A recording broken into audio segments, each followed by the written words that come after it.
Mochera, astronome chargé de recherche au CNRS. Vous avez participé à la réalisation d'instruments astronomiques embarqués à bord de fusées ou de satellites.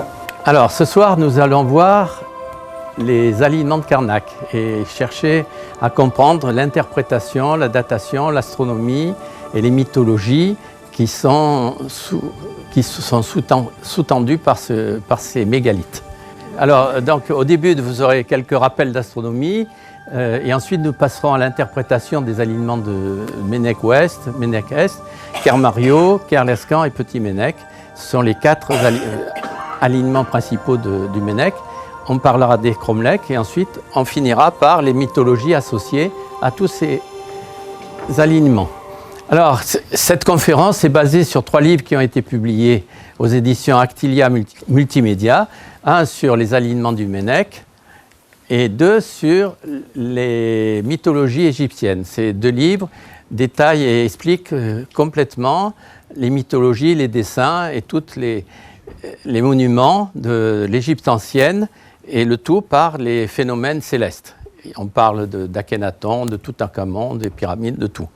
Et donc, c'est pour la première fois, vous avez l'interprétation complète des mythologies égyptiennes. Voici les rappels d'astronomie. Alors, dans le ciel, nos anciens avaient remarqué que le Soleil et les planètes décrivaient une ligne fixe dans le ciel que l'on appelle l'écliptique. En fait, cette ligne écliptique, c'est l'intersection du plan du système solaire avec la sphère céleste. Lorsque on regarde le ciel sans les lignes tracées par le logiciel d'astronomie, on voit des étoiles et des planètes. Et nos ancêtres, pour tracer la ligne écliptique, devaient tracer une ligne entre les planètes pour avoir le tracé de l'écliptique. Nous, c'est plus facile. Nous avons le logiciel d'astronomie qui les trace. Alors, comme l'écliptique est relié au Soleil en permanence, par définition, et comme le Soleil monte et descend au cours de l'année par suite de l'inclinaison de l'axe de rotation de la Terre par rapport à l'écliptique, l'écliptique va changer à la fois de direction et d'inclinaison au cours de l'année. Par exemple, en mars, elle sera presque verticale et en septembre, elle est très à l'horizontale. Donc c'est bien pratique si on fait un dessin de l'écliptique pour savoir à peu près la période de l'année dans laquelle ce dessin a été réalisé. Ensuite, dans le ciel, vous voyez la trace de la Voie lactée. C'est notre galaxie. Notre galaxie, c'est un disque d'étoiles qui comporte 200 milliards d'étoiles et notre Soleil est une de ces étoiles qui se trouve dans le disque. C'est pour cela que nous voyons la Voie lactée, le disque en plan, et donc cette Voie lactée fait le tour du ciel et nous voyons le disque par la tronche. Ici, vous avez la Vénus, le Soleil est couché quelque part par là, et le long de l'écliptique qui est ici, vous avez une sorte de cône de lumière qu'on appelle la lumière zodiacale. C'est dû aux poussières qui sont lâchées par les comètes dans le système solaire et qui sont éclairées par le Soleil et que l'on voit juste avant et juste après le coucher du Soleil. Alors, voici l'écliptique, ici, le long de ça, et voici l'équateur galactique. Et alors, il se trouve que par un fabuleux hasard dû à la fabrication du monde, l'écliptique et la Voie lactée, et l'axe de la Voie lactée, forment un angle de 60 degrés exactement. Et ça avait beaucoup plu à nos ancêtres parce que le 60 degrés, c'est un des angles des triangles équilatérales. Et donc, ça avait une valeur mythologique très importante chez les anciens. Donc, il faut retenir cette particularité. Ensuite, pour définir la position des étoiles, on utilise, comme pour la Terre, deux coordonnées, l'azimut et la hauteur de l'étoile. Ici, l'azimut, c'est un angle qui est mesuré par rapport à l'horizon nord. Et par exemple, ici, une étoile se lève ou se couche ici avec l'azimut 50 degrés. On utilisera beaucoup cet angle au cours de la conférence. Alors, autre chose, la latitude. Alors la latitude, c'est l'angle qui existe sur la Terre entre l'équateur et le lieu sur lequel on se trouve, et c'était aussi égal à la hauteur du pôle céleste. Par exemple, pour Carnac, la latitude égale la hauteur du pôle céleste du pôle céleste, et donc cette latitude est égale à 47,6 degrés. Au niveau des pyramides en Égypte, la latitude se trouve 30 degrés. Alors, le pôle Nord est défini par le centre du cercle que décrit les étoiles avec la rotation de la Terre. Ici, vous avez des poses photographiques et vous voyez la traînée des étoiles qui dessinent des cercles autour du centre du pôle Nord. Nos ancêtres, pour trouver le pôle Nord céleste, mesuraient simplement le centre du cercle, et c'est extrêmement facile, et on peut le faire avec grande précision. Alors, les ancêtres, dans les mythologies anciennes, les Égyptiens aussi, et ainsi les autres peuples, pensaient que les étoiles, c'était les âmes des morts. Et lorsqu'ils se trouvaient autour du pôle, ces âmes ne se couchaient jamais, c'était des étoiles impérissables, et ça représentait la vie éternelle. Donc ils cherchaient à aller vers le pôle pour obtenir la vie éternelle. Autre chose, ce qu'on appelle la précession. La Terre est aplatie au pôle et il y a un bourrelet au niveau de l'équateur, ce qui fait que le Soleil et la Lune attirent plus l'équateur que le pôle. Et cela entraîne, comme pour une toupie, un mouvement de précession. Cela veut dire que l'axe de rotation de la Terre se déplace par rapport aux étoiles en décrivant un cône. Ce cône a 48 degrés de valeur au pôle, au sommet, et à l'heure actuelle, l'axe de rotation de la Terre passe par l'étoile polaire, le pôle Nord céleste. Mais comme ça fait un tour en 26 000 ans, dans 12 000 ans, l'étoile Vega qui passe à peu près à la verticale sera à proximité du pôle terrestre.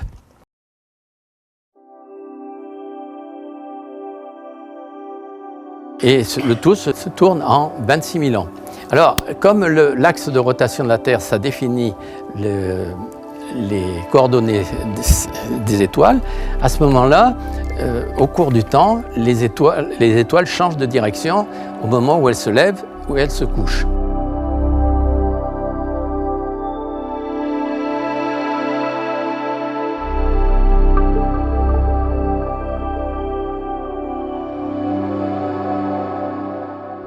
Donc on utilisera beaucoup cette variation d'azimut au cours de la conférence pour trouver la date à laquelle les observations ont été réalisées. Autre chose, il s'est produit en 1054 une explosion d'étoiles, qu'on appelle une supernova, qui a été observée par les Chinois. Et cette supernova est tellement brillante que qu'elle devient aussi brillante que toutes les étoiles de la galaxie. Cette supernova était visible en plein jour pendant 3 semaines. Et ça a été relaté dans les chroniques chinoises. De nos jours, l'explosion de l'étoile, il y a des résidus de l'étoile ces résidus ont constitué la nébuleuse du Crabe, qui a été cataloguée comme Messier 1, parce que M. Messier a créé le premier catalogue de toutes les nébuleuses visibles brillantes, et il a donné le nom M1 à cette nébuleuse du Crabe, qui est visible dans le Taureau. Or, cette étoile se situe à 6200 années-lumière de notre Soleil. Et avant d'exploser, c'était une étoile très brillante et très grosse, de 8 masses solaires, qu'on appelle une supergéante bleue. Et avant d'exploser, elle était instable et elle avait des flashs de lumière, et ça a intrigué très fortement les anciens astronomes, et ils pensaient que c'était l'âme d'un mort qui venait de décéder récemment, par exemple un chef ou un chaman, et lorsqu'elle avait ces flashs de lumière. Et donc, vous allez voir que ça a eu une influence importante dans la réalisation des monuments mégalithiques. Voilà, maintenant nous allons passer aux interprétations des alignements de Carnac. Alors le premier, c'est les alignements du Mennec. Alors des alignements, on en trouve partout en Bretagne, mais les plus importants du monde se situent dans la région de Carnac, et c'est l'objet de cette conférence. Il y a 4 alignements principaux, les alignements du Mennec, de Kermario, de Kerlescan et du Petit Mennec. Vous voyez, celui-ci a une longueur de plus de 1 km, 1,1 km. C'est vraiment très important. Au départ, il y avait environ 3000 menhirs par alignement. La vue des menhirs au sol, c'est vraiment quelque chose d'extraordinaire. On voit ça qui s'étend à perte de vue et ça donne une impression de bizarre. Et surtout, on se dit, mais comment ont-ils fait pour réaliser ça et les disposer en ligne comme ceci, c'est vraiment ahurissant. Alors, quelques dates. Alors, les mégalithes de Bretagne ont été réalisés à peu près entre moins 5000 et moins 3000. Les pyramides d'Égypte, environ moins 2400. Les Gaulois, c'était plutôt entre moins 2000 et plus 400. Et Jules César en moins 50. Donc, ça, ce sont quelques dates. Alors, qu'est-ce qui s'est passé au cours du temps ? Nous étions, avant 15 000, 10 000, nous étions dans une période glaciaire. Le climat a changé, c'est dû à des variations d'orbite planétaire. Et à partir de 10 000, le temps a changé, il y a eu un réchauffement climatique très important. À ce moment-là, la mer est montée, et dans la région de l'Arc fertile et en Anatolie, vous aviez des conditions climatiques très favorables. À ce moment-là, les gens d'Anatolie et de l'Arc fertile se sont mis à inventer l'agriculture, l'élevage, et se sont sédentarisés. Avant, c'était des chasseurs-cueilleurs, et à partir de 10 000, ils se sont sédentarisés en créant des villages, des villes. Et comme ils étaient sédentarisés, qu'ils avaient de quoi manger, ils ont perfectionné les mythologies qui existaient précédemment dans le monde entier. Et ce sont ces mythologies qui ont été développées en Anatolie entre moins 10 000 et moins 5 000 qui ont créé toutes les mythologies du monde. Et les gens d'Anatolie ont fait des migrations dans le monde entier et en emportant leur agriculture, leur élevage, leurs chèvres et aussi leur mythologie. Et ils sont allés aussi bien en Égypte qu'au Japon, qu'en Allemagne. Ils sont allés jusqu'en Angleterre et partout dans le monde. Alors vous avez eu deux périodes et deux migrations connues. C'est ici les Cardiers et là les Rubanais. Et ils sont passés par le Châteauneuf-le-Martigues et la Brise-aux-Roches de ce lieu. Ensuite, ils sont remontés, ils sont allés réaliser les alignements de Carnac. Voici une photographie aérienne des alignements de Mennec. Alors vous voyez d'abord, il y a 12 rangées de menhirs extrêmement droites. Et vous voyez surtout que les ravages de la civilisation qui ont détruit presque complètement les alignements. Vous avez d'abord ici le village du Mennec qui se trouve dans un cromlet, c'est-à-dire un ovale de menhirs. Ici, vous avez la route qui a cassé les rangées 11 et 12, comme ça, la route au milieu, une maison. Avant, il y avait un camping. C'était vraiment catastrophique. Et voici une autre vue plus rapprochée depuis l'ouest vers l'est. Vous voyez d'abord que les menhirs augmentent de taille depuis l'est vers l'ouest. Vous voyez, ici, ils sont tout petits et là, ça monte systématiquement. Alors, déjà, imaginez, là, pour fabriquer ces alignements, il faut d'abord trier tous les menhirs et ensuite les planter dans la terre et les transporter, les planter dans la terre. C'est vraiment un travail extraordinaire. Vous remarquez ici un menhir plus important qu'on appelle le grand menhir et ici, une grande pierre plate qui va servir justement de base pour réaliser les alignements. Voici une photographie aérienne de l'est vers l'ouest. Au fond, vous avez la mer. À l'époque, il y a 6400 ans, la mer était 6 mètres en dessous du niveau actuel. Et vous avez ici le village du Mennec. Alors, quelques dates. Sous les menhirs, les archéologues ont trouvé du charbon de bois, ils ont trouvé des poteries et des ossements. Alors, tout ça, on peut les dater, et ils ont trouvé que les datations archéologiques de ces aliments, c'était entre 5000 et 4000. En moyenne, ça tourne autour de 4500.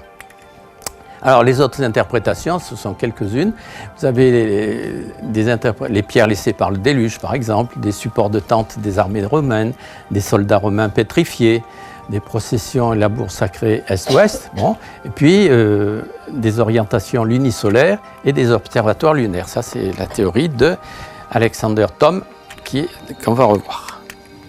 Alors, dans les années 1960, un ingénieur anglais de très haut niveau qui a pris sa retraite s'est mis dans la tête d'effectuer les relevés de tous les alignements et mégalithes principaux de Bretagne, d'Angleterre et d'Irlande.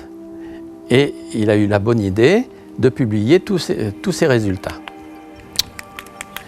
Donc, il a publié les résultats des alignements de Carnac dans le Journal for History of Astronomy en 1972 avec son fils Tom.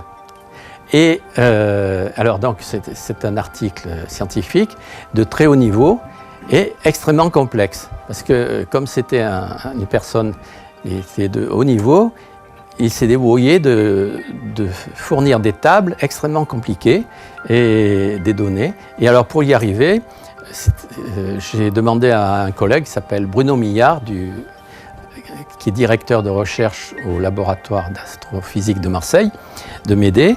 Et nous avons bien travaillé pour arriver à démontrer que les résultats de Thom étaient extrêmement précis et qu'ils permettaient de retrouver avec donc, une grande précision la position des menhirs et les directions de toutes les lignes que vous avez vues, les rangées de ces menhirs. Donc c'était extrêmement intéressant de travailler sur cet article. Et c'est ce qui a permis de développer cette théorie et cette conférence ici.